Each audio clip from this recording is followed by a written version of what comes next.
Market లో invest చేసి మీ డబ్బులు డబుల్ చేసుకోవాలనుకుంటున్నారా? సుందరరామిరెడ్డి గారి లైవ్ సెమినార్ కి అటెండ్ అవ్వండి.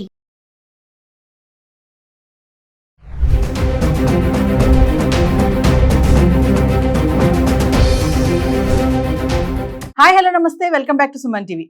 ఆర్టిఫిషియల్ ఇంటెలిజెన్సీ, కంప్యూటర్స్ తెలియని వారు ఇది మనకి సంబంధం లేని విషయం అని అనుకుంటారు. కానీ కాస్తో కూస్తో పరిజ్ఞానం ఉన్నవాళ్ళు ఇది సాఫ్ట్వేర్ ఇంజనీర్ల గోల, ఇది మనకు అవసరం లేదని భావిస్తారు.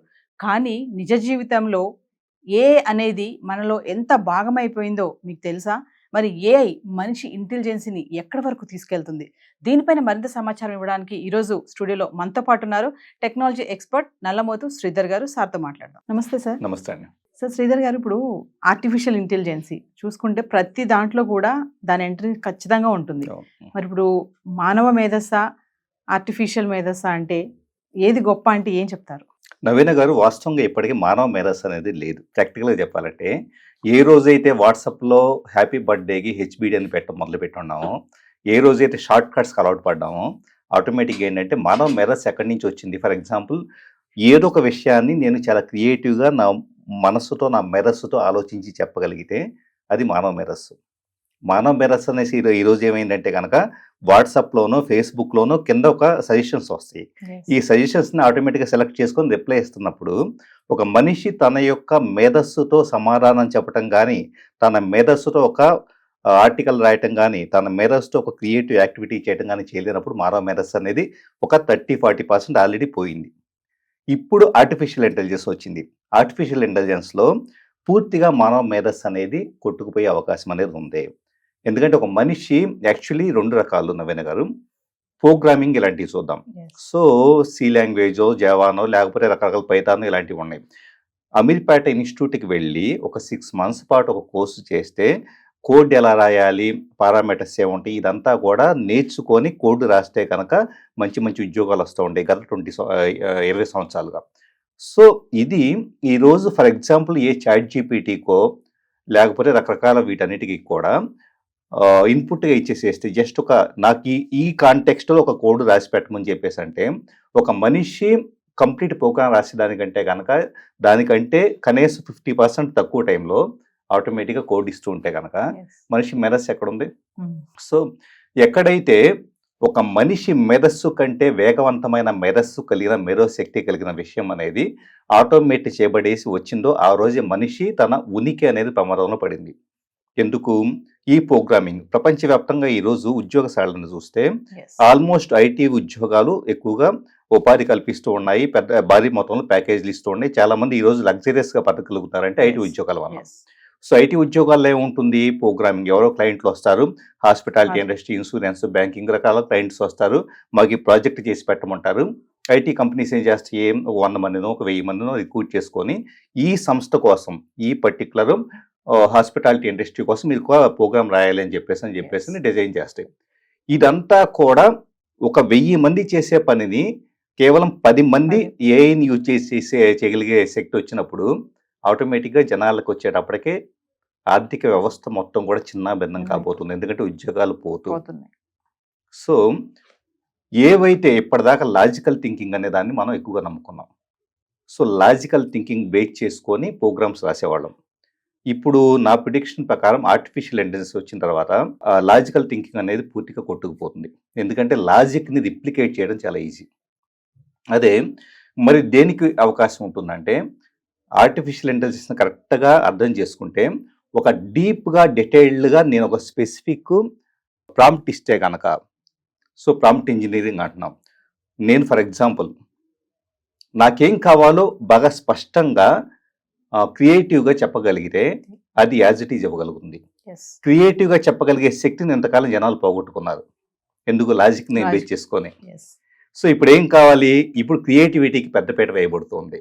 నేను క్రియేటివ్గా ఆలోచించగలిగితే, నాకు ఊహాశక్తి ఉంటే, నేను నాకు కావాల్సింది ఏంటో దాన్ని చాలా వివరంగా అడిగితే ఆర్టిఫిషియల్ ఇంటెలిజెన్స్ అద్భుతంగా పనిచేస్తుంది. సో ఇప్పుడు ఉన్న జనరేషన్కి వచ్చేటప్పటికి ఖచ్చితంగా ఎవరైతే క్రియేటివ్గా థింక్ చేయగలుగుతారో వాళ్ళకి మంచి స్కోప్ ఉండే అవకాశం అనేది ఉంటుంది. ఇది చూసుకుంటే సార్, ఏ అనేది ప్రతి రంగంలోనూ కూడా ఉంది కదా. మీరు అన్నట్టుగా చూస్తే మనిషి తన యొక్క ఆలోచన కానీ, తనకు ఉన్నటువంటి టాలెంట్స్ కానీ మర్చిపోతున్నాడు. అంటే ఇప్పుడు మీరు అన్నట్టు ఒక స్క్రిప్ట్ రాయాలన్నా ఏదైనా ఒక క్వశ్చన్ వచ్చింది, దానికి ఆన్సర్ కావాలంటే టక్మని ఏఐని అడగడము, అంటే మన టాలెంట్ని మనం మర్చిపోతూ దాన్ని యూస్ చేసుకుంటున్నాం అంటే ఏం చెప్తారు? ఖచ్చితంగా ఇక్కడ ఏం జరగాలంటే, ఇప్పుడు కొంతకాలం పాటు మనకి ఇది చాలా కంఫర్టబుల్‌గా ఉంటుంది. నేను ఇంత కష్టపడి చేయాల్సిన పని లేకుండా పవర్ పాయింట్ ప్రెజెంటేషన్స్ అది తయారు చేసేస్తుంది. సో, టేబుల్స్ తయారు చేసేస్తుంది, రిపోర్ట్స్ ఇస్తూ ఉంది, లేదా స్క్రిప్ట్‌లు ఇస్తుంది, క్వెషన్స్ ఇస్తూ ఉంది. ఇక నేనేం కష్టపడాల్సిన పని లేదు. ఐ యామ్ వెరీ కంఫర్టబుల్ అని ఫీల్ అవుతున్నాం కదా! సో, ఈ కంఫర్టబుల్ అని ఫీల్ అయిన దగ్గరే డేంజర్ ఉంటుంది. ఎందుకంటే, ఎప్పుడైతే నేను ఇంక ఆలోచించడం మానేస్తానో, కొంతకాలానికి ఏమవుతుందంటే బ్రెయిన్‌లో actually neurology, neuro science in డెప్త్‌గా స్టడీ చేస్తున్నాను. ఏ న్యూరల్ నెట్వర్క్స్ అయితే గనక రిపీటెడ్‌గా ఫైర్ అవుతూ ఉంటాయి, అంటే వాటికి మధ్య ఎలక్ట్రిక్ కమ్యూనికేషన్ జరుగుతుందో, ఆ న్యూరల్ నెట్వర్క్స్ స్ట్రెంథెన్ అవుతాయి. Yes. ఏ న్యూరల్ నెట్వర్క్సో, ఏ ఆలోచన శక్తి కలిగింది, నేను ఉదాహరణకి ఎక్కువగా ఆలోచిస్తూ ఉన్నాను, రాస్తూ ఉన్నాను, ఏదో చేస్తున్నాను అనుకోండి. ఆటోమేటిక్‌గా మరింత పదును పెట్టబడుతూ ఉంటుంది. ఏ న్యూరల్ నెట్వర్క్స్ అయితే గనక పెద్దగా ఉపయోగించబడవో, వాటికి మధ్య న్యూరోకెమికల్ యాక్టివిటీ జరగదో, అవి బలహీనపడతాయి. సో, ఉపయోగించగలిగేది బలం అవుతుంది, ఉపయోగించనిది బలహీనం అవుతుంది. సో, ఎవరైతే గనక బ్రెయిన్‌లో ఈ కొత్త యాక్టివిటీ న్యూరోప్లాస్టిసిటీ చేయకుండా, మేధస్సు ఉపయోగించకుండా ఎటు చాట్ జీపీటీ ఇస్తుంది కదా! మనకెందుకులే కష్టపడదాం అని చెప్పేసి అనుకుంటారనుకోండి. సో, అది ఇచ్చే ఒక 10 క్వెషన్స్ కూడా, లేకపోతే ఆ ఇన్ఫర్మేషన్ కూడా మనం గుర్తుపెట్టుకోవడానికి ప్రయత్నించకపోతే, ఆ మూమెంట్‌కే వెతికి పట్టుకొని ఎక్కడ అవసరమో అక్కడ వాడుకుందాం అని చెప్పేసి అనుకుంటే, సో, మన షార్ట్ టర్మ్ మెమరీ ఏం కావాలి, లాంగ్ టర్మ్ మెమరీ ఏం కావాలి? Yes. సో, గుర్తుపెట్టుకునే శక్తి పూర్తిగా కోల్పోతాం. కోల్పోయినప్పుడు ఏమవుతుందంటే, ఆల్జీమర్స్ లాంటివి మనం చూస్తున్నాం. ఎవరికొచ్చేవి 60, 70, 80 ఇయర్స్ తర్వాత Yes. వాళ్ళకే డీజనరేటివ్ డిసీజ్ లాగా బ్రెయిన్‌లో న్యూరాన్స్ వయసుతో పాటు ఆటోమేటిక్‌గా తగ్గిపోతూ, అవి చచ్చుబడిపోతూ వచ్చేది. Yes. ఇప్పుడేమవుతుందంటే, రాబోయే 10, 15 సంవత్సరాల ఆల్జీమర్స్ 30, 40 ఏళ్ళకి వచ్చినా ఆశ్చర్యపోవాల్సిన పని లేదు. Yeah. ఎందుకు అంటే గనక వీఆర్ కంప్లీట్లీ డిపెండింగ్, అసలు మన మైండ్‌లో, మన బ్రెయిన్‌లో ఉండే న్యూరాన్స్ అసలు పని పెట్టట్లా. ఇప్పుడు ఏమవుతుంది? సో, పని పెట్టకపోతే గనక వాటికి మధ్య ఎలక్ట్రోకెమికల్ యాక్టివిటీ జరగదు. Yes. ఆటోమేటిక్‌గా ఏమవుతుందంటే గనక ఏవైతే రీప్రొడ్యూస్ కావో అవి యాక్టివ్‌గా ఉంటే మాత్రమే అవి చచ్చిపోవడం, కొత్త న్యూరాన్స్ పుట్టుకురావడం జరుగుతుంది. Yes. అసలు యాక్టివ్‌గా లేకపోతే చచ్చిపోయినవి రీప్రొడ్యూస్ కావు. Yes. ఆటోమేటిక్‌గా డిసీజ్ వస్తాయి. Disease వస్తాయి. అంటే సార్ ఇప్పుడు ఏ అనేది మనిషి ఇంటెలిజెన్స్‌ని ఎక్కడి దాకా తీసుకెళ్తుంది అంటే, ఎంత వరకు వెళ్తుంది అంటే ఏం చెప్తారు? మనిషి ఇంటెలిజెన్స్‌ని వాస్తవంగా తీసుకెళ్ళదు. వాస్తవంగా మనిషి ఇంటెలిజెన్స్ కోల్పోతాడు. ఎందుకు కోల్పోతాడంటే, వాస్తవంగా ఇప్పుడు నాకు నేనుగా ఒక సమస్య ఉందనుకోండి. ఈ సమస్యకే దీన్ని ఎలా ఆలోచించాలి, ఎలా సాల్వ్ చేయాలని చెప్పేసని ఎప్పుడైనా కూర్చొని ఒక అరగంటో, గంటో, 10 రోజుల పాటు ఆలోచించేసి, ఓకే నాకు వచ్చిన లైఫ్ ప్రాబ్లమ్‌ని ఎలా హ్యాండిల్ చేయాలని చెప్పేసి నాకు నేను కన్క్లూజన్‌కి వస్తాను. Based on my past experience, నా లైఫ్‌లో ఉన్నాయి గానీ ఇలాంటిదంతా.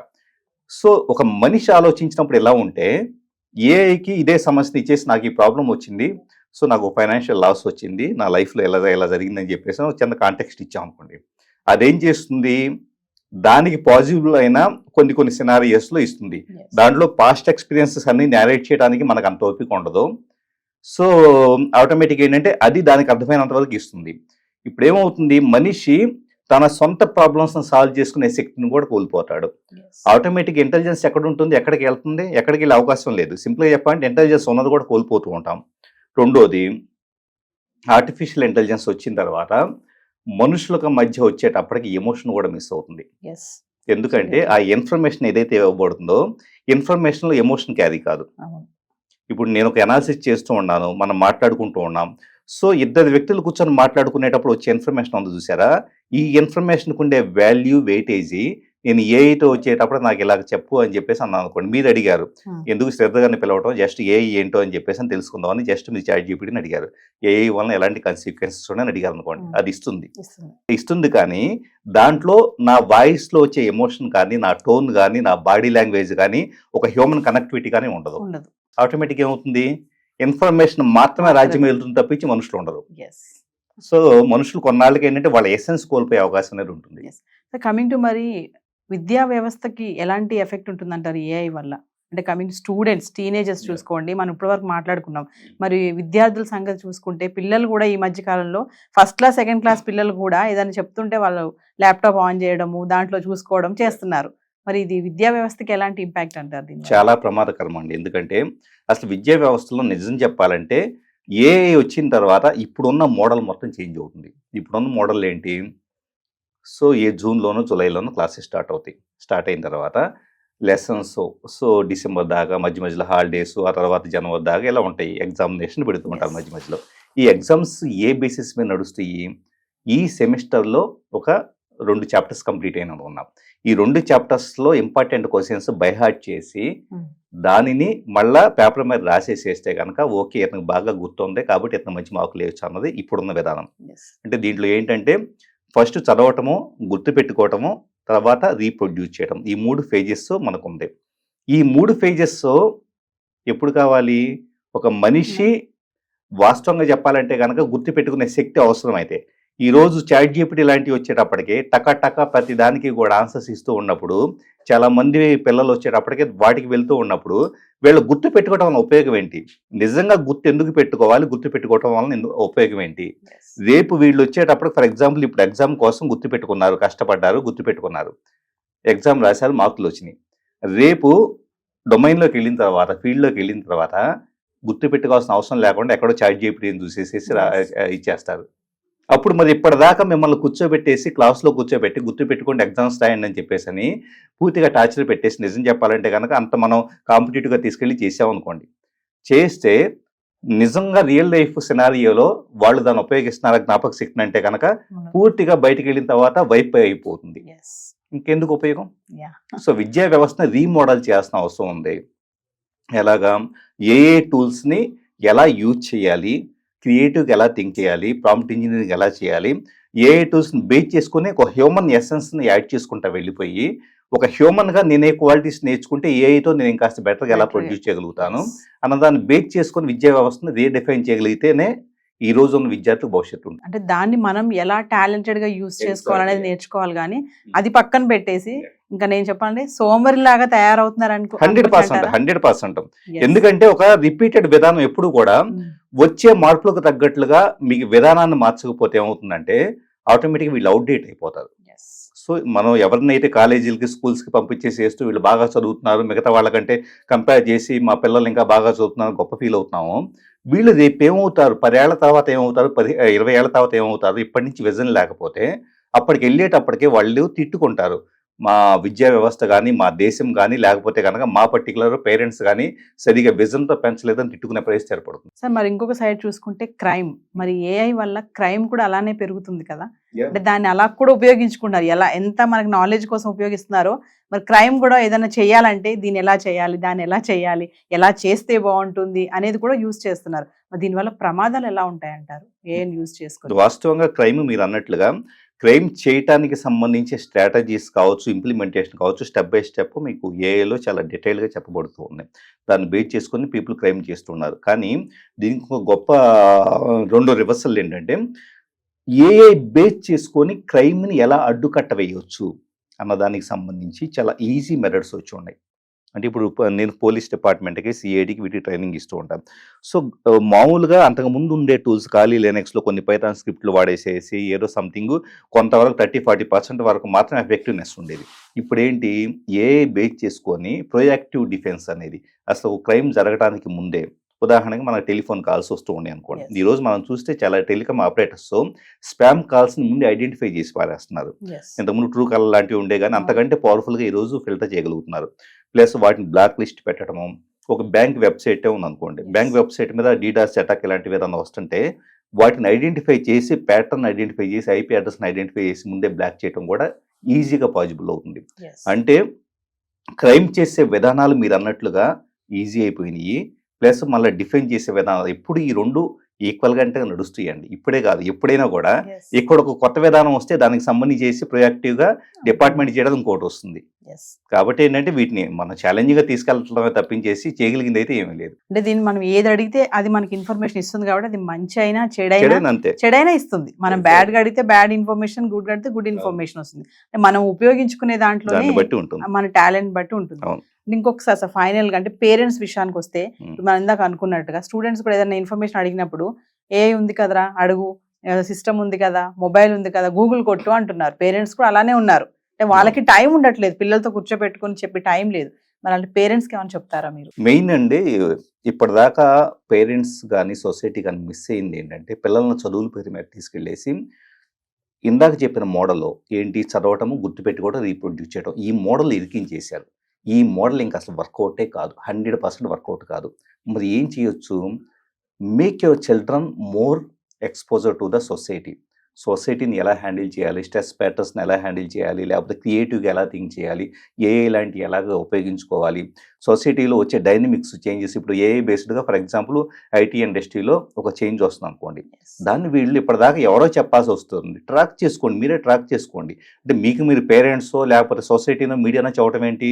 పిల్లల్ని వచ్చేటప్పటికి వాళ్ళ అప్డేట్స్ని తెలుసుకొని దానికి తగ్గట్టుగా వాళ్ళ పర్సనాలిటీని వాళ్ళు మౌల్డ్ చేసుకునేలాగా, తయారు చేసుకునేలాగా వాళ్ళ శక్తి సామర్థ్యాలు పెంచాల్సిన అవసరం చాలా ఉంది. అంతే తప్పించి ఇప్పటిదాకా ఒక పర్టికులర్ స్టీరియోఫోనిక్ లాగా ఇది చదవండి, గుర్తు పెట్టుకోండి, మళ్ళీ అప్పచెప్పండి అని చెప్పేసి పద్ధతులు అయితే నడవదో. అలాగ ఒకవేళ ఏ పేరెంట్ అన్నా పెంచుతుంటే ఖచ్చితంగా వాళ్ళని చేతగాని వాళ్ళనిగా చేసినట్లే లెక్క. మరింత డైనమిక్గా పిల్లల్ని పెంచాల్సిన అవసరం ఉంది. వాళ్ళు ట్రెండ్ అని ఎప్పటికప్పుడు, ఎందుకంటే ఇప్పటిదాకా నవీన గారు 10 ఏళ్లకు ఒకసారి ట్రెండ్ మారింది. ఇప్పుడు 1 మంత్ లోపల నెక్స్ట్ 1 మంత్లో ఏ ట్రెండ్ ఉంటుందో కూడా చెప్పలేని పరిస్థితి. సో 1 మంత్కి ఒకసారి మనిషి తాను మరింత మెరుగుపరుచుకుంటేనే బతకగలుగుతాడు. సో పేరెంట్స్ దాన్ని దృష్టిలో పెట్టుకొని పిల్లల్ని గైడ్ చేయాల్సిన అవసరం ఉంది. సో కమింగ్ టు మరి అమెరికాలో కూడా ఈ ఏ ఎఫెక్ట్ అనేది మన ఇండియన్ స్టూడెంట్స్ పైన బాగానే పడింది అనుకోవచ్చు. ఎందుకంటే చూస్తున్నాం ఆర్టికల్స్ కూడా ఏ ఇంపాక్ట్ వల్ల చాలా మంది జాబ్స్ పోవడం, లే ఆఫ్స్ రావడం అనేది గతంలో కూడా ఉన్నాయి మనకి లే ఆఫ్స్ అని. కానీ ఇప్పుడు చూసుకుంటే ప్రెసెంట్ ఏఐ వల్ల మన ఇండియన్ స్టూడెంట్స్ జాబ్స్ కూడా పోతున్నాయి. దీన్ని ఎలా చూడొచ్చు అంటారు? ఎప్పుడైనా కూడా ఏ సొసైటీ అయినా, ప్రపంచంలో ఏ సొసైటీ అయినా తన ప్రజల యొక్క హక్కుల్ని కానీ తన ప్రజలకు సంబంధించేసి సేఫ్టీని కాపాడుకోవటం, అమెరికా అయినా ఇండియా అయినా ఎక్కడైనా కూడా అక్కడ జరుగుతూ ఉంటుంది. ఎప్పుడు ప్రమాదం అనేది పొంచి ఉన్నప్పుడు.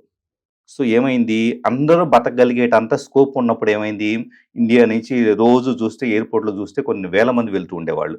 సో మరి అక్కడ ఈ రోజు అక్కడ ఉండే వాళ్ళ ఉద్యోగాలు పోయే ప్రమాదం ఉన్నప్పుడు, అక్కడే చాలా రిస్క్లో ఉన్నప్పుడు భారతదేశం మీద, చైనా మీద, అన్ని దేశాల మీద ప్రభావం పడే అవకాశం అనేది ఉంటుంది. సో ఖచ్చితంగా అందుకనే దురదృష్టవశాత్తు మన ఇండియాలో చేసిన ఒక పెద్ద తప్పు ఏంటంటే ఇన్ఫ్రాస్ట్రక్చర్ మీద మనం ఇన్వెస్ట్ చేయలేదు. సో ఏ చైనానో తైవాన్నో వీళ్ళు ఇన్వెస్ట్ చేసినంతగా రా మెటీరియల్స్ కావచ్చు, లేకపోతే ప్రొడక్షన్ కావచ్చు, చిప్ సెట్లో, లేకపోతే హార్డ్వేర్ ఇండస్ట్రీ కానీ ఇలాంటిది ఏది కూడా లేదు. ఓన్లీ సర్వీస్ బేస్డ్గా మాత్రం బతుకున్నాం. సో అట్లీస్ట్ ప్రభుత్వాలు ఎప్పటికన్నా రియలైజ్ అయ్యేసి కనీసం ఇక్కడ ఇన్ఫ్రాస్ట్రక్చర్ బేస్డ్, ఎందుకంటే సర్వీస్ ఓరియంటెడ్ ఇంకెప్పటికీ నడవదు. ఎందుకంటే సర్వీస్ సెక్టర్ ఏంటి, సేమ్ ఇట్లానే కోడింగ్, సపోర్ట్ మెకానిజమ్స్, ఏదో ప్రోడక్ట్ తయారు చేస్తారు. కస్టమర్ కేర్ వాళ్ళు కస్టమర్ కేర్ టైప్లో యూఎస్ నుంచి అక్కడ క్లయింట్స్ వచ్చి మాకు ఈ బగ్ ఉంది, దీన్ని సాల్వ్ చేయమంటారు. ఇండియాలో కూర్చొని మనం అది సాల్వ్ చేస్తూ ఉంటాం. సాఫ్ట్వేర్ ఆటోమేటిక్గా చేస్తుంటే ఇంకా మనకి ఇంకేముంది. కాబట్టి ఇప్పుడు ఉన్నదేంటి, హార్డ్వేర్కి. సో హార్డ్వేర్కి సంబంధించిన సెగ్మెంట్స్ ఇన్ఫ్రాస్ట్రక్చర్ గవర్నమెంట్ స్ట్రెంథన్ చేస్తే కనీసం యూఎస్ వెళ్ళాల్సిన పని లేకుండా, ఇంకో దగ్గర వెళ్ళాల్సిన పని లేకుండా అందరూ ఇక్కడ బతికే అవకాశం అనేది ఉంటుంది. సో ఫైనల్లీ ఏ అనేది ఎలా జీర్ణించిపోయిందంటే ఇన్ఫర్మేషన్ కోసమే కాకుండా రీసెంట్గా కొన్ని ఆర్టికల్స్ చూసాం మనం. అంటే ఏఐలో ఒక చాట్ జీపీటీ ఒక ఏమంటారు క్యారెక్టర్ని సృష్టించుకొని దాంతో మాట్లాడడం. మీరు ఇందాక చెప్పారు అసలు ఎమోషన్సే ఉండవు ఏఐతో వల్ల, ఓన్లీ మ్యాటర్ తప్ప అన్నారు కదా. మరి ఇలాంటి ఒక క్రియేట్ చేసుకుని ఒక క్యారెక్టర్ని ఆమెతో మాట్లాడడము, ఆమె ఏం చెప్తే అది చేయడము అనేది ఒక ఆర్టికల్ మనం రీసెంట్ చూసాం.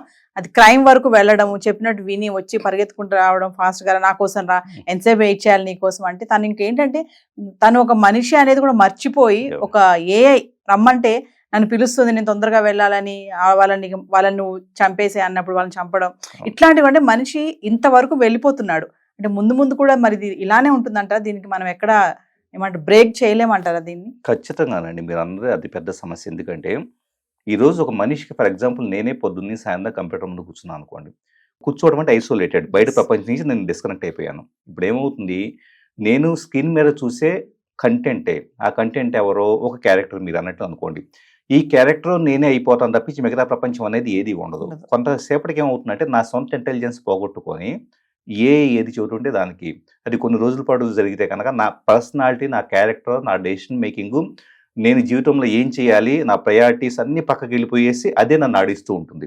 సో ఇప్పుడు ఏమవుతుంది, తెలియకుండానే ఒక రకమైన పిచ్చితనం అవుతుంది. మనిషి సొంత ఇంటెలిజెన్స్ను కోల్పోవడం ఖచ్చితంగా పిచ్చితనం అవుతుంది, మూర్ఖత్వం అవుతుంది. సో అందుకని ఏంటంటే టెక్నాలజీ ఈరోజు వచ్చిన తర్వాత చాలామంది సోషల్ మీడియాలో వ్యాలిడేషన్ కోసం, ఇప్పుడు నేనే ఉన్నాను, సో ఒక ఫోటో పెట్టేసి నాకు 100 లైకులు కొడితే, 1000 లైకులు కొడితే దానికి సంబంధించి డోపమైన్ రిలీజు ఇవన్నీ కూడా దాని నుంచి నాకు హ్యాపీనెస్ కోసం ఎవరి మీద డిపెండ్ అయ్యాను, సోషల్ మీడియా మీద.